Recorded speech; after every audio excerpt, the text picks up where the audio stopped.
쓰레기를 왜 깔아? 낫이 내려왔습니다. 은색 필름이 두 동강 났어요. 미쳤다. It's crazy. 쓰레기다. 50년 포도밭 장인이 사위를 손가락으로 가리켰습니다. 수학까지 7일. 이역 계약은 이미 취소 직전이었어요. 그런데 포르투갈 50년 전통 앞에서도 한국 사위는 물러서지 않았습니다. 낫에 찢겨도 쫓겨나도 다음 날 또 왔어요. 결국 그 뚝심이 포르투갈 장인을 무너뜨렸습니다. 3,000원짜리 은색 필름 한 장이 어떻게 2억 포도밭을 살렸는지 지금 시작합니다. 영상 시작하기 전에 구독과 좋아요를 살짝 눌러주시면 정말 큰 힘이 됩니다. 그리고 대한민국의 밝은 미래를 위해 대한민국 화이팅이라고 댓글로 함께 응원해주세요. 오늘 하루도 복 많이 받는 하루 되세요. 그럼 감동사연 바로 시작하겠습니다. 안녕하세요. 저는 소피아입니다. 포르투갈 알렌테주 에보라에서 북쪽으로 40분 거리에 있는 작은 마을에서 태어났어요. 저희 가문은 3대째 포도밭을 일구어 왔습니다. 할아버지가 맨손으로 돌밭을 개간했고 아버지 안토니오가 그 밭을 50년 넘게 지켜왔죠. 저는 그 밭의 흙냄새를 맡으며 자랐습니다. 이건 그 밭이 처음으로 우리를 배신한 해의 이야기예요. 9월 둘째 주였습니다. 알렌테주의 9월은 숨을 들이쉬면 코 안쪽이 마르는 것 같은 공기예요. 40도 가까운 열기가 피부 위에 내려앉는 게 아니라 피부 안으로 스며들어요. 그늘 아래 서 있어도 땀이 나기 전에 먼저 증발해버리는 그런 건조함이었죠. 입술이 금세 트고 눈을 뜨고 있으면 눈알이 말라드는 것 같은 계절입니다. 그 공기 속에서 바이어 루이스의 차가 진입로를 들어왔어요. 루이스는 15년째 우리 포도를 사가는 리스본 최대 와이너리의 구매 담당자였습니다. 아버지는 전날 밤부터 와인 한 잔을 미리 내놓았을 만큼 반가워하는 사람이었어요. 저도 아버지 옆에서 그의 차가 멈추는 걸 지켜봤습니다. 루이스가 차에서 내려 포도밭으로 걸어갔어요. 아버지가 따라붙었습니다. 저도 뒤를 쫓았어요. 루이스가 걸음을 멈췄습니다. 첫 번째 줄, 두 번째 줄, 세 번째 줄. 그는 아무 말 없이 포도송이 하나를 집어 올렸어요. 빛에 비춰봤습니다. 그리고 엄지로 껍질을 눌렀어요. 포도가 너무 쉽게 찌그러졌습니다.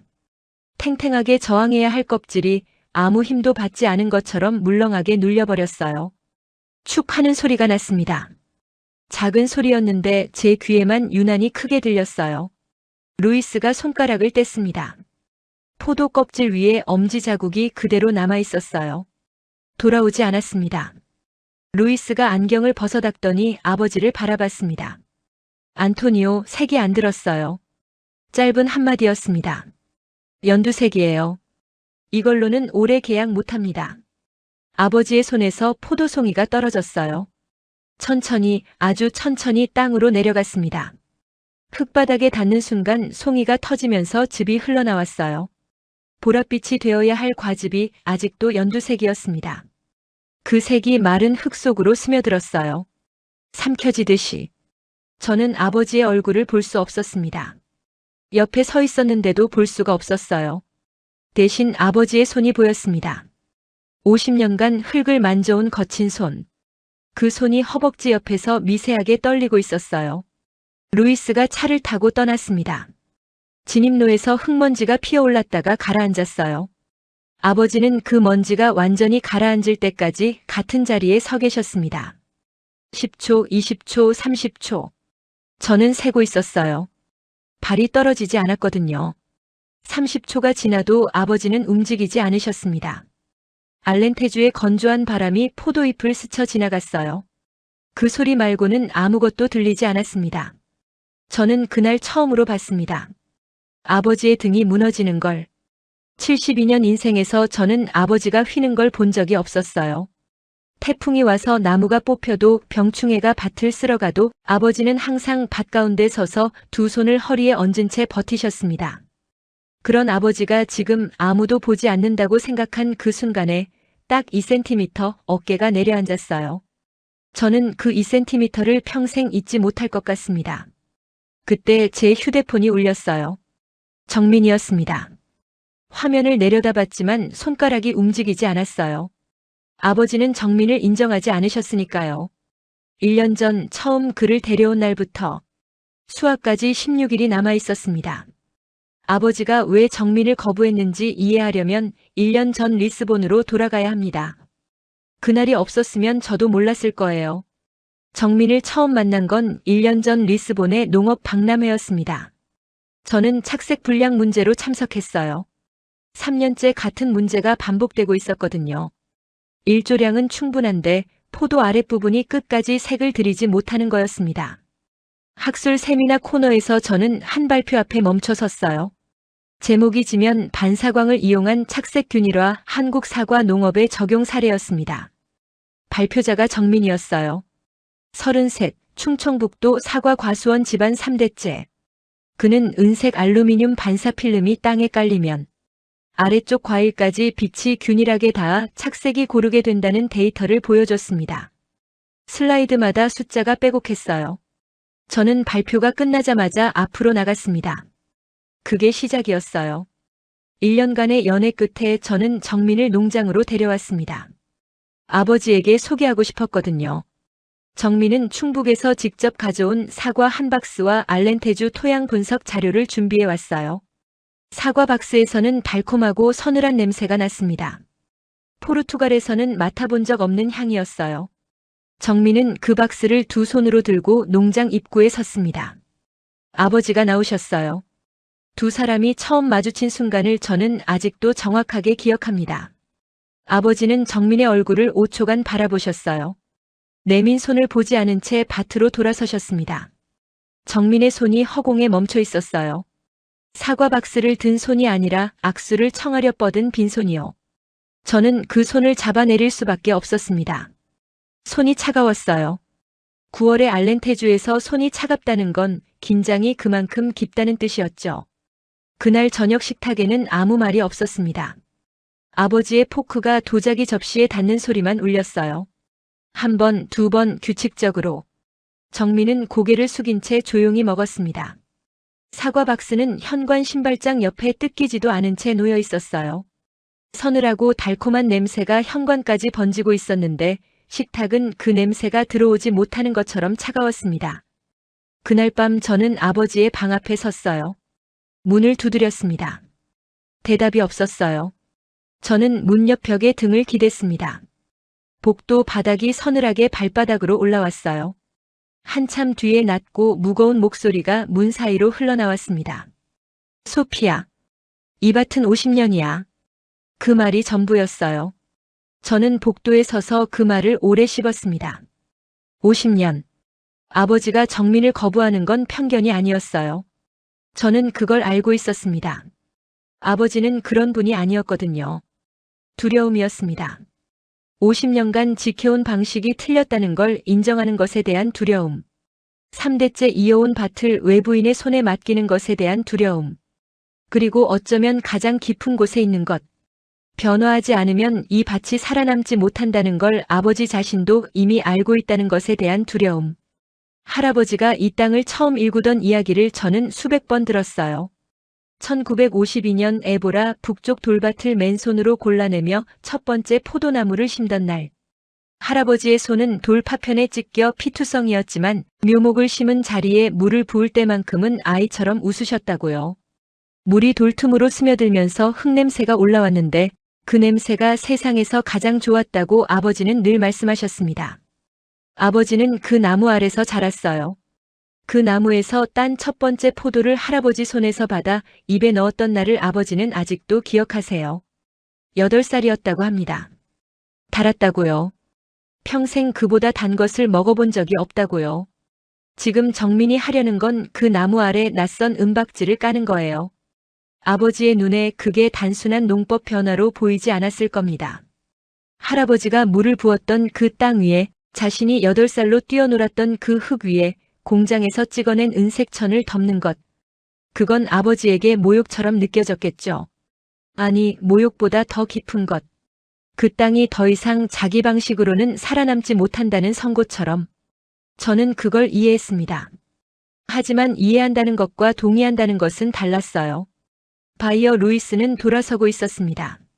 색이 안 드는 포도밭은 3년째 같은 문제를 반복했어요. 수학은 16일 뒤였습니다. 그리고 정민의 문자 답장은 이미 와 있었어요. 지금 출발할게. 저는 그 문자를 아버지가 주무시는 방향 반대쪽으로 돌아서서 읽었습니다. 복도 끝 작은 창문 너머로 포도밭이 보였어요. 알렌테주의 밤하늘 아래 포도잎들이 바람도 없는데 살짝 흔들리고 있었습니다. 아니면 제 눈이 흔들린 건지도 몰랐어요. 정민이 도착한 건 다음 날 오전이었습니다. 낡은 렌터카 트렁크에서 은색 롤 2개를 꺼냈어요. 직경 30cm쯤 되는 두꺼운 롤이었습니다. 햇빛을 받아 눈이 부실 만큼 번쩍였어요. 알렌테주의 9월 햇살이 그 위에서 부서지면서 주변 포도잎까지 은빛으로 물들었습니다. 저는 아름답다고 생각했어요. 그리고 곧 후회했습니다. 아버지가 나오셨거든요. 아버지는 10걸음 거리에서 멈추셨어요. 정민의 손에 들린 롤을 바라보셨습니다. 3초.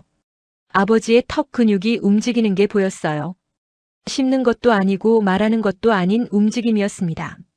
뭔가를 꾹 누르는 것 같았어요. 정민이 먼저 입을 열었습니다. 아버님, 반사 필름입니다. 포도나무 아래 깔면 지면에서 빛이 반사되어 아랫부분 착색이 균일해집니다. 한국에서는 사과 농업에서 30년 넘게 써온 방식이에요. 16일 안에 효과를 보실 수 있습니다. 정민의 목소리는 차분했어요. 데이터를 읽듯이 또렷하게 끊어서 말했습니다. 저는 그 차분함이 두려웠어요. 아버지는 흥분한 사람보다 차분한 사람에게 더 날카롭게 반응하는 분이거든요. 아버지가 천천히 걸어오셨습니다. 정민 앞에 서셨어요. 정민보다 머리 하나가 더 크셨죠. 아버지의 시선이 내려다보는 각도로 정민을 향했습니다. 정민은 물러서지 않았어요. 롤을 두 손으로 든 채 아버지의 눈을 바라봤습니다. 아버지가 롤을 가리키셨어요. 이게 뭐냐? 반사 필름입니다, 아버님. 내 밭에 이걸 깔겠다고. 네. 아버지의 발이 움직였습니다. 롤 하나를 발끝으로 툭 걷어찼어요. 롤이 땅으로 떨어지면서 은색 필름이 풀려나왔습니다. 30cm쯤 펼쳐진 채로 흙 위에 누웠어요. 알렌테주의 붉은 흙이 은색 위에 묻었습니다. 내 과수원을 쓰레기장으로 만들 셈이냐? 낮은 목소리였어요. 소리를 지르지 않으셨습니다. 그게 더 무서웠어요. 아버지가 목소리를 낮출 때는 이미 결론이 난 거거든요. 저는 숨을 참았습니다. 정민이 무릎을 꿇었어요. 흙 위에 한쪽 무릎을 대고 필름을 집어들었습니다. 흙이 묻은 부분을 손으로 털어냈어요. 천천히 조심스럽게. 마치 다친 것을 살피듯이요. 그리고 일어나 다시 아버지를 봤습니다. 아버님, 16일 남았습니다. 아버지의 눈이 가늘어졌어요. 핏줄이 관자놀이 위로 가늘게 떠올랐습니다. 나가. 정민의 턱이 미세하게 굳었어요. 저는 봤습니다. 정민의 손이 필름을 쥔 채 하얗게 변하는 걸요. 손가락 마디 위로 힘이 들어가 뼈가 도드라졌습니다. 하지만 정민은 한 발짝도 물러서지 않았어요. 아버님, 루이스 바이어가 돌아섰습니다. 지금 방식으로는 16일 안에 색이 들지 않아요. 이 필름이 유일한 방법입니다. 나가라고. 이번엔 달랐어요. 아버지의 목소리에서 뭔가 끊어지는 소리가 들렸습니다. 말이 아니라 뭔가 더 깊은 것이요. 저는 두 사람 사이로 뛰어들고 싶었습니다. 하지만 다리가 움직이지 않았어요. 정민이 필름 롤을 땅에 내려놓았습니다. 흙 위에 조심스럽게요. 그리고 허리를 깊게 굽혔습니다. 죄송합니다, 아버님. 하지만 포기하지 않겠습니다. 아버지가 돌아서셨어요. 포도밭 안쪽으로 걸어가셨습니다. 발걸음 소리가 마른 흙 위에서 바스락거렸어요. 멀어질수록 작아졌고 작아질수록 더 크게 들렸습니다. 저는 흙 위에 남겨진 필름 롤을 내려다봤어요. 은색 위에 알렌테주의 붉은 흙이 얼룩져 있었습니다. 정민이 털어냈지만 완전히 지워지지 않은 자국이요. 정민이 제 옆에 섰습니다. 아무 말도 하지 않았어요.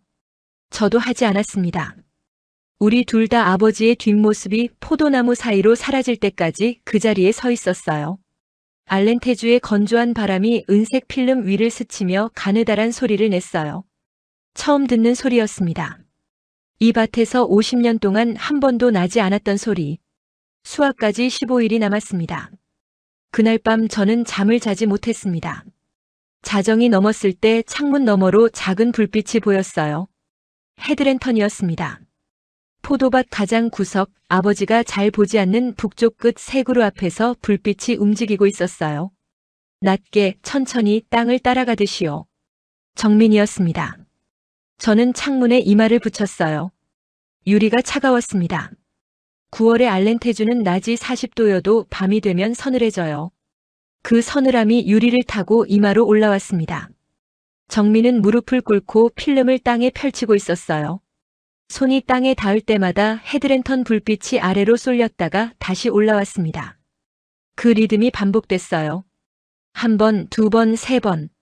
저는 내려가야 하나 생각했어요. 하지만 가지 않았습니다.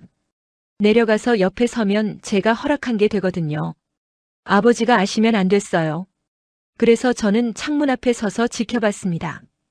불빛이 세 그루를 다 돌고 꺼지기까지 2시간이 걸렸어요. 새벽 2시 41분이었습니다. 아침 6시였어요. 저는 부엌에서 커피를 내리다 손을 멈췄습니다.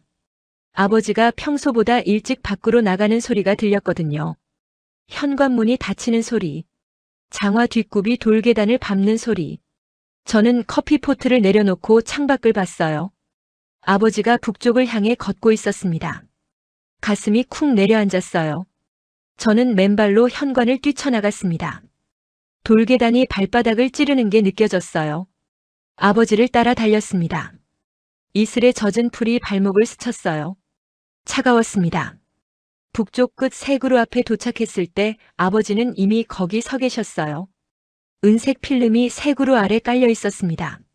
새벽 이슬을 머금어 은색이 더 선명하게 빛나고 있었어요. 알렌테주의 아침 햇살이 그 위에서 부서지면서 주변 흙까지 희게 물들이고 있었습니다. 저는 그 순간 이상하게 아름답다고 생각했어요. 그리고 그 생각을 미처 지우기 전에 아버지의 손이 보였습니다. 낫이었습니다. 아버지의 오른손에 낡은 낫이 들려 있었어요. 50년 된 자루가 손바닥에 달아 반들거리는 그 낫이요. 아버지가 낫을 들어 올리셨습니다. 아버지. 제 목소리가 나왔지만 늦었어요. 낫이 내려왔습니다. 은색 필름 위로요. 서걱 하는 소리가 났어요. 필름이 찢어지면서 날카로운 소리가 아침 공기를 갈랐습니다. 한 번, 두 번, 세 번. 아버지는 멈추지 않으셨어요. 낫이 내려올 때마다 은색 조각들이 공중으로 튀어올랐습니다. 햇빛에 반사되어 번쩍이면서요. 저는 그 자리에 얼어붙었습니다. 발이 떨어지지 않았어요. 아버지가 마지막으로 낫을 내려치셨습니다. 필름은 너덜너덜하게 찢겨 흙 위에 흩어져 있었어요. 은색 조각 하나가 바람에 날려 제 발밑으로 떨어졌습니다. 손바닥 반만 한 크기였어요. 가장자리가 낫에 베어 날카롭게 잘려 있었습니다. 아버지가 돌아서셨어요. 저를 바라보셨습니다. 저는 아버지의 눈을 피하지 않았어요. 피할 수가 없었습니다. 소피아. 아버지의 목소리는 낮았어요. 낫을 들 때보다 더 낮았습니다. 다시 이런 짓 하면 그 녀석 이 농장에서 쫓아낸다. 아버지가 지나쳐 가셨어요. 장화 뒷굽이 마른 흙을 밟는 소리가 멀어졌습니다. 저는 그 소리가 완전히 사라질 때까지 같은 자리에 서 있었어요. 바람이 불었습니다. 흩어진 은색 조각들이 흙 위에서 바스락거렸어요. 발밑에 떨어진 그 조각이 다시 날아가려 했습니다. 저는 허리를 숙여 집어들었어요. 가장자리가 손가락을 베는 것 같았지만 놓지 않았습니다. 주머니에 넣었어요. 왜 넣었는지 몰랐습니다. 그냥 버릴 수가 없었어요. 그때 밭 입구 쪽에서 발소리가 들렸어요. 정민이었습니다. 찢겨진 필름을 보는 순간 정민의 얼굴이 굳었어요. 아무 말도 하지 않았습니다. 트럭에는 필름 롤이 2개 더 있었습니다. 아버지는 그걸 모르셨어요. 정민이 무릎을 꿇고 조각들을 하나씩 주었어요. 천천히 한 조각씩요. 저는 주머니 속 조각을 손가락으로 쥐었습니다. 가장자리가 손바닥에 닿았어요. 수학까지 14일이 남아 있었습니다. 낫 사건 다음 날부터 하늘이 달라졌습니다. 구름이 왔어요. 알렌테주에서 9월에 구름이 낀다는 건 흔한 일이 아니에요. 이 지역은 유럽에서 일조량이 가장 많은 곳 중 하나거든요. 여름 내내 태양이 비켜가지 않아요. 그런데 낮이 필름을 찢은 다음 날 아침부터 하늘이 낯빛으로 내려앉기 시작했습니다. 처음엔 하루 이틀이겠거니 했어요. 사흘이 지났습니다. 나흘이 지났어요. 구름은 걷히지 않았습니다. 햇빛이 구름 사이를 비집고 들어오려다 막혀버리는 게 보였어요. 뿌연 빛이 포도밭 위에 내려앉았는데 그건 햇빛이 아니었습니다. 빛의 잔해 같은 거였어요. 저는 매일 아침 포도송이를 확인했습니다. 색이 들지 않았어요. 연두색 그대로였습니다. 아니, 사흘 전보다 더 연해진 것 같았어요. 마치 포도가 포기하는 것 같았습니다. 아버지는 아무 말씀이 없으셨어요. 매일 밭을 도셨습니다. 아침, 점심, 저녁. 3번씩이요. 포도송이를 하나씩 들어보시고 잎을 살피시고 흙을 손으로 쥐어보셨어요. 그리고 아무 말 없이 돌아서셨습니다. 저는 그 뒷모습을 볼 때마다 뭔가 말하려다 입을 닫았어요. 할 수 있는 말이 없었거든요. 닷새째 되던 날이었습니다. 저녁 7시였어요. 아버지가 거실 의자에 앉아 계셨습니다. 창밖으로 낯빛 하늘이 보였어요. 전화가 울렸습니다. 루이스였어요. 아버지가 수화기를 드셨습니다. 저는 부엌에서 그릇을 닦다 손을 멈췄어요. 아버지의 뒷모습이 보였습니다. 통화가 시작되고 30초가 지났을 때 아버지의 어깨가 미세하게 움직였어요. 위로 올라갔다가 내려왔습니다. 숨을 참다 내쉬는 움직임이었어요. 루이스의 목소리는 들리지 않았습니다. 하지만 아버지의 침묵이 들렸어요. 알겠네. 아버지가 말씀하셨습니다. 그게 전부였어요. 수화기가 내려졌습니다. 수화기를 내려놓은 손이 5초 동안 허공에 멈춰 있었어요. 탁자 위에 닿지 못한 채로요. 5초가 지나고 나서야 천천히 내려왔습니다. 저는 그릇을 내려놓고 거실로 나갔어요. 아버지. 아버지는 대답하지 않으셨습니다. 창밖을 바라보고 계셨어요. 루이스가 뭐래요? 아버지의 목소리가 나왔습니다. 낮고 평평했어요. 감정을 전부 빼낸 것 같은 목소리였습니다. 수화까지 9일 남았어. 그런데 루이스가 그보다 이틀 빠른 7일 뒤에 최종 검수를 하겠다고 했어. 그때도 색이 안 들어있으면 올해 계약 전량 취소야. 다른 농장으로 돌린다고 했어. 전량 취소. 저는 그 단어가 공기 속에 떠 있는 것 같았습니다. 만질 수 있을 것 같은 무게가 있는 단어였어요. 1년 계약 전량. 이 밭 한 해 수입의 전부였습니다. 한국 돈으로 치면 2억이 넘는 계약이었어요. 3대야 소피아. 아버지가 조용히 말씀하셨어요. 할아버지가 이 밭 처음 일굴 때 루이스 아버지한테 첫 포도를 팔았어. 내가 이 밭 이어받을 때 루이스한테 처음 계약했고 지금까지 한 번도 끊긴 적이 없었는데 아버지의 손이 무릎 위에 놓여 있었습니다. 주름진 손등이 보였어요. 50년 동안 흙을 만져온 손. 그 손이 아무것도 쥐지 않은 채 무릎 위에 그냥 얹혀 있었어요. 저는 그 손을 보며 생각했습니다. 저 손이 처음으로 아무것도 쥐지 못하고 있다고. 아버지가 의자에서 일어나셨어요. 침실로 걸어가셨습니다. 문이 닫히는 소리가 났어요. 잠금 소리는 없었습니다. 그냥 닫힌 거였어요. 그런데 그 소리가 잠근 것보다 더 무겁게 들렸습니다. 거실에 혼자 남았어요. 시계 소리가 들렸습니다. 째깍째깍. 그 소리 말고는 아무것도 없었어요. 얼마나 서 있었는지 모르겠습니다. 아무것도 할 수 없다고 생각했어요. 아버지처럼 저도 그냥 서 있는 것밖에 못한다고. 창밖으로 포도밭이 보였어요. 낯빛 하늘 아래 포도잎들이 어둑하게 가라앉아 있었습니다. 저는 주머니에서 필름 조각을 꺼냈어요. 아버지의 낫에 잘린 그 조각이요. 가장자리가 손바닥에 닿았습니다. 차가웠어요. 은색 표면은 낯빛 하늘 아래서도 희미하게 빛나고 있었어요. 휴대폰을 꺼냈습니다. 정민에게 전화를 걸었어요. 신호가 2번 갔습니다. 소피야. 정민아. 북쪽 색으로 있잖아. 응. 아버지 모르게. 거기서 다시 시작해. 나머지는 내가 어떻게든 할게. 정민이 대답하지 않았어요. 3초가 지났습니다. 5초. 알겠어. 전화가 끊겼습니다. 저는 필름 조각을 다시 주머니에 넣었어요. 손바닥에 차가운 감촉이 남아 있었습니다. 7일이었습니다. 그리고 이건 정민의 일이 아니었어요. 제가 시작한 거였습니다. 정민이 움직인 건 그날 밤 11시였습니다. 저는 창문에서 지켜봤어요. 헤드랜턴 불빛이 북쪽 끝 새 그루를 향해 움직였습니다. 낮게 천천히. 그날 새벽 정민이 처음 필름을 깔았을 때와 똑같은 움직임이었어요. 다른 게 있다면 이번엔 제가 허락했다는 거였습니다. 아니, 제가 먼저 부탁했죠. 저는 창문에서 떨어지지 못했어요. 정민이 무릎을 꿇었습니다. 필름 롤을 풀기 시작했어요. 9월의 알렌테주 밤은 낮과 달랐습니다. 낮에 40도까지 올라갔던 열기가 빠져나가면서 공기가 서늘해졌어요. 이슬이 내리는 시간이었습니다. 포도잎 위에 맺힌 이슬이 헤드랜턴 불빛에 반짝였어요. 그 아래서 정민의 손이 움직이고 있었습니다. 필름을 땅에 펼칠 때마다 이슬이 튀었어요. 정민의 손등이 젖었습니다. 필름 가장자리는 날카로웠어요. 빛이 충분하지 않은 상태에서 손으로 가장자리를 잡으면 베었습니다. 저는 위에서 보면서도 알 수 있었어요.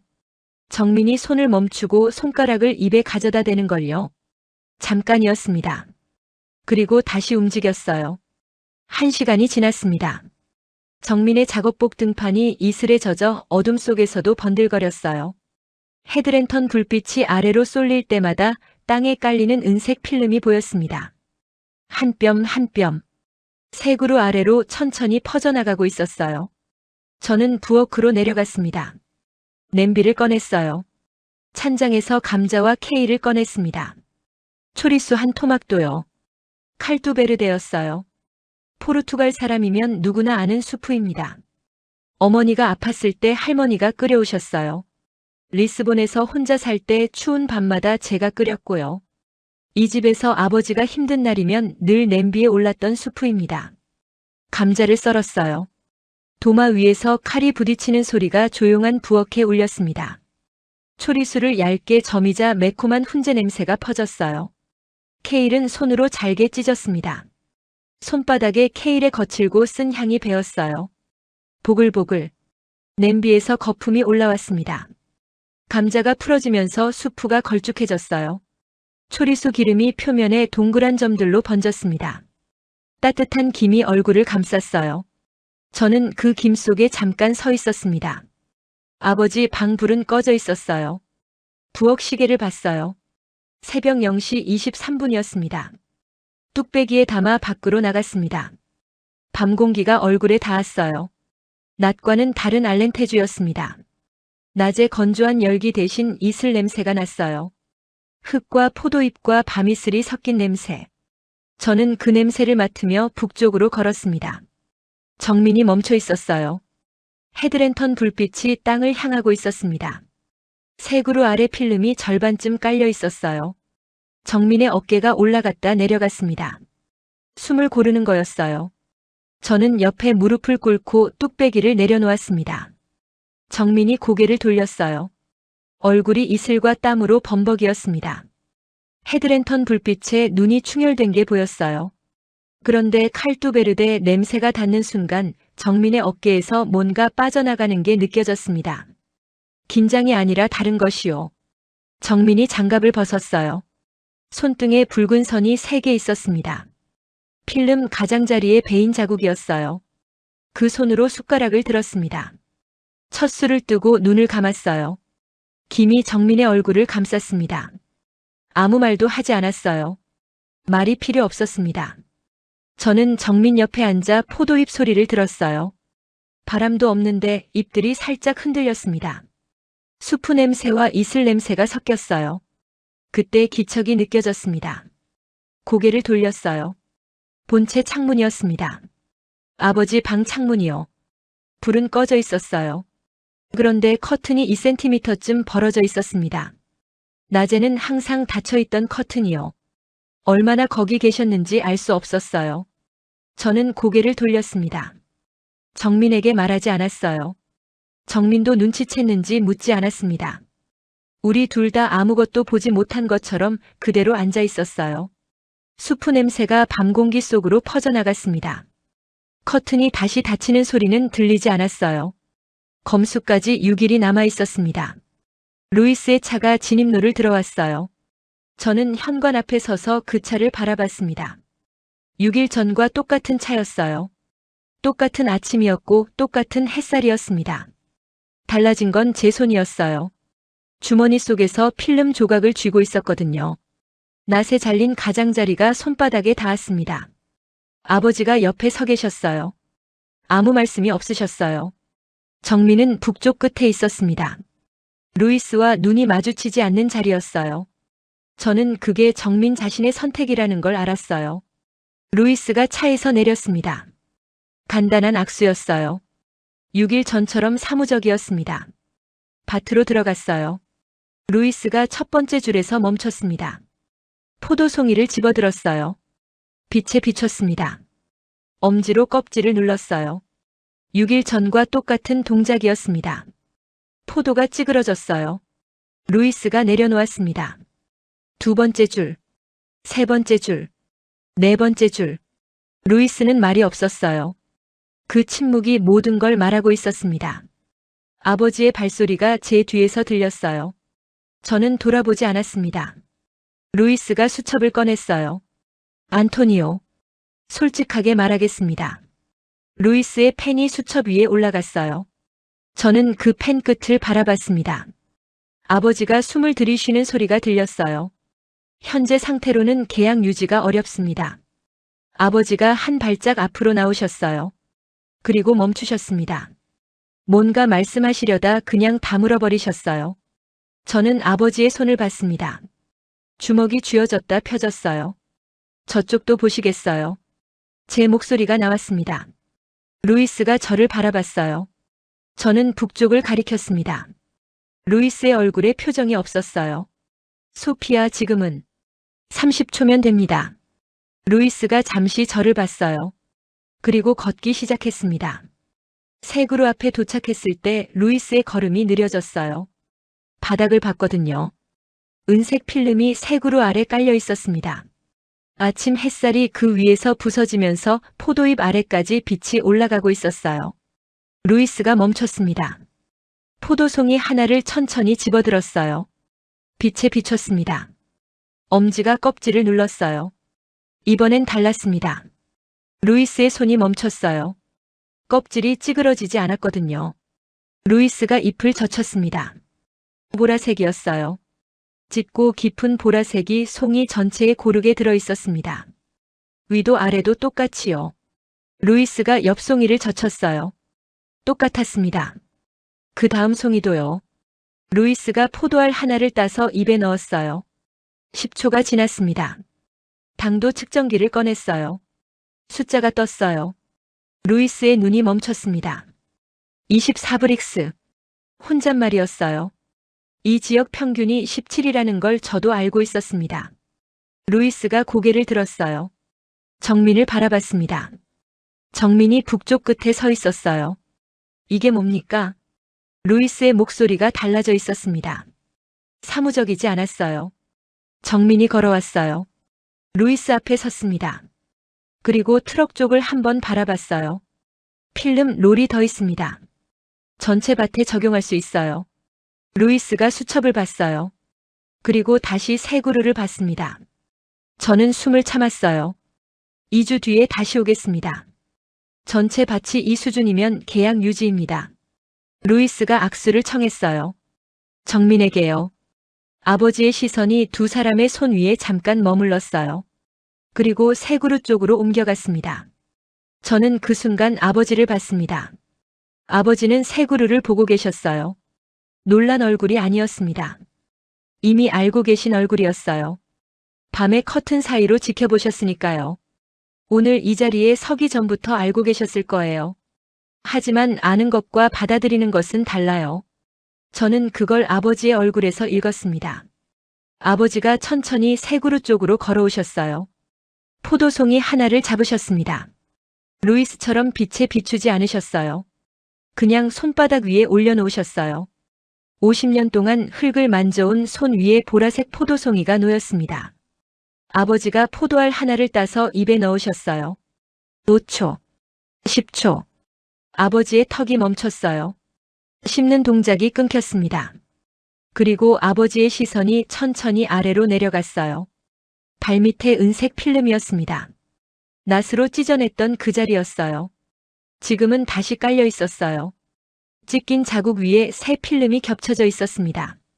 아버지의 입술이 움직였어요. 소리가 나오지 않았습니다. 아버지가 고개를 드셨어요. 정민을 바라보셨습니다. 정민아. 처음이었어요. 이름을 부르신 게요. 정민이 굳었습니다. 저도 굳었어요. 아버지가 천천히 걸어가셨어요. 트럭 쪽으로요. 짐칸을 열었습니다. 필름 롤 하나를 꺼내셨어요. 들고 돌아오셨어요. 그리고 정민 앞에 내려놓으셨습니다. 아무 말씀이 없으셨어요. 정민이 그 롤을 바라봤어요. 5초가 지났습니다. 정민이 무릎을 꿇고 롤을 집어들었어요. 손이 떨렸습니다. 저는 그게 보였어요. 아버지가 두 번째 롤을 가지러 트럭으로 다시 걸어가셨어요. 저는 주머니에서 필름 조각을 꺼냈습니다. 낫에 잘린 가장자리가 손바닥에 닿았어요. 아까와 달랐습니다. 이상하게 따뜻하게 느껴졌어요. 2주가 남아 있었습니다. 필름 롤 2개로는 모자랐어요. 새벽 4시였습니다. 잠이 오지 않아 부엌에 내려갔어요. 창문 너머로 헤드랜턴 불빛이 보였습니다. 저는 그 빛이 정민 것이라고 생각했어요. 아니었습니다. 아버지였어요. 아버지가 필름 롤을 어깨에 메고 계셨어요.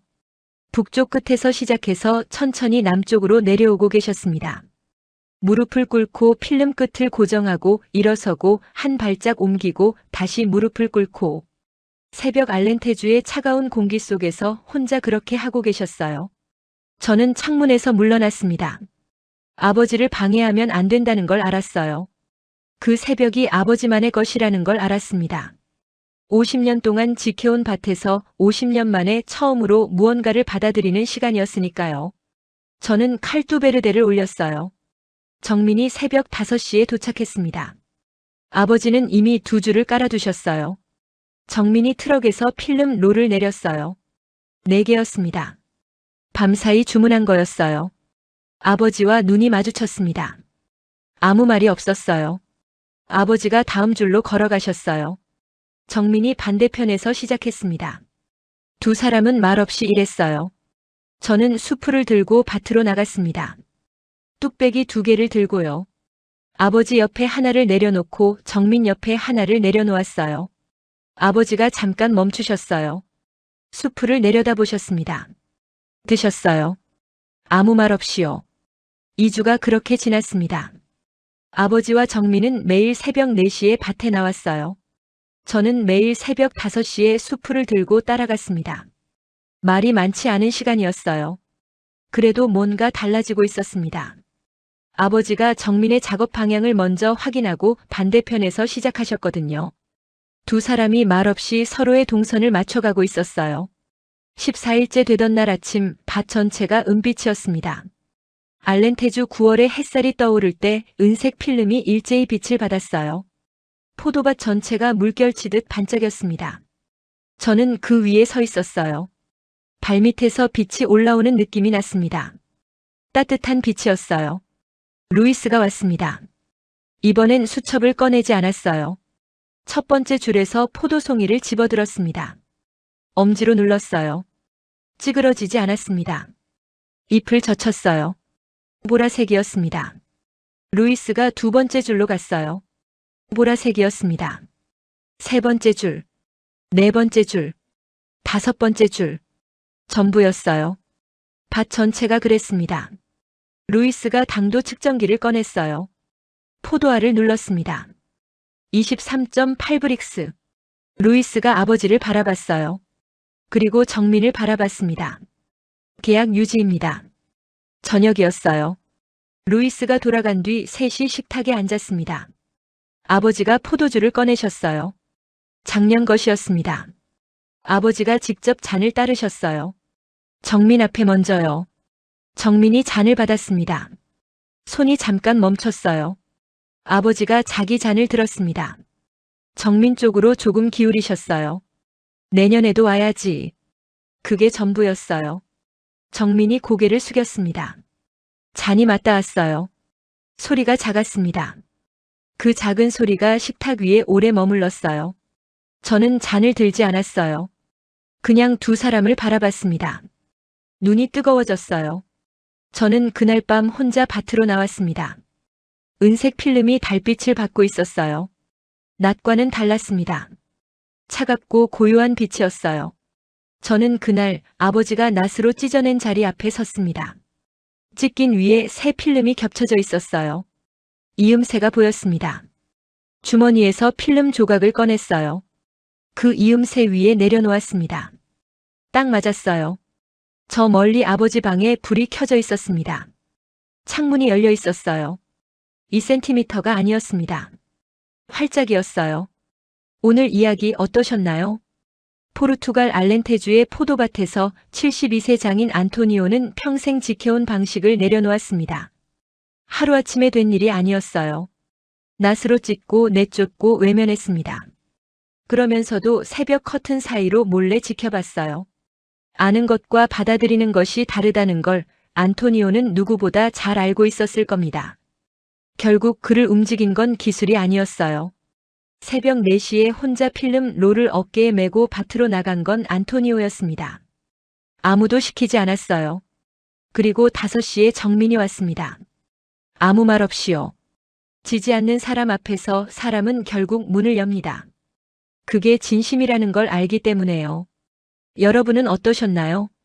살면서 한 번쯤 아무도 알아주지 않아도 혼자 새벽에 일어서야 했던 순간이 있으셨나요? 아니면 반대로 내가 틀렸다는 걸 알면서도 쉽게 인정하지 못했던 날이 있으셨나요? 안토니오도 정민도 사실 우리 모두의 이야기입니다. 기술이 아니라 태도가 세계를 움직인다고 저는 생각해요. 포기하지 않는 것, 새벽에 혼자 일어서는 것, 아무도 보지 않아도 계속하는 것. 오늘 정민의 이야기가 그걸 보여줬습니다. 오늘 이 이야기가 조금이나마 마음에 닿으셨으면 합니다. 영상이 마음에 남으셨다면 구독과 좋아요 한번 부탁드립니다. 다음에도 가슴 뜨거워지는 대한민국의 자랑스러운 이야기로 찾아뵙겠습니다. 오늘도 편안하고 따뜻하게 보내시길 바랍니다.